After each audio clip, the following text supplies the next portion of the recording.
The 735 is Leader's highest end bike in the 7 Series.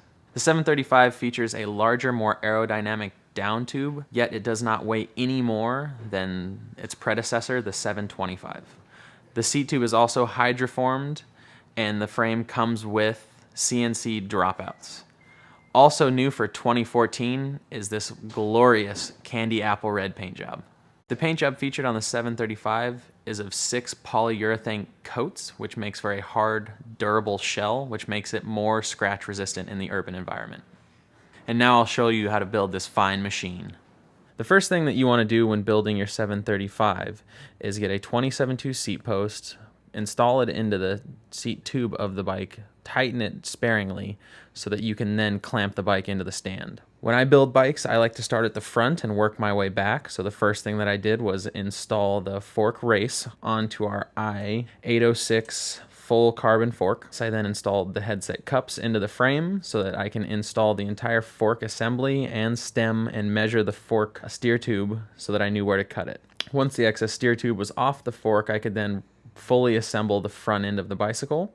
Once you've installed the entire fork and stem setup, what you want to do is just loosely tighten it so it holds its position, and then come back to it later and fully tighten it down. With the stem in place, I can then put the bars in and adjust them.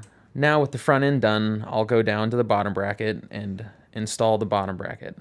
So once the bottom bracket is set up, all you have to do is slide in the drive side crank arm first, and then attach the non-drive side crank arm with the only bolt that's on the cranks and tighten down, and then you're done. With the cranks and front end setup, now it's time to install the wheels, which is pretty straightforward and simple. All you have to do is loosen the bolts, slide the wheels into the front dropouts and the rear dropouts, tighten the bolts loosely so that they hold their position, and you're good.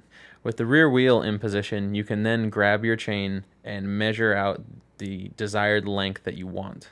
With the correct amount of chain links chosen, all you have to do is put the chain back together and adjust accordingly. With the rear wheel and drivetrain set up, I like to pull the bike down from the stand and continue to do all final adjustments on the ground. For this 735, we use the SPCA-1 seat post. To install this seat post, you must use carbon fiber assembly gel to help make sure that your seat post does not drop on you at any time. Now with all the final adjustments completed, the bike is ready to roll.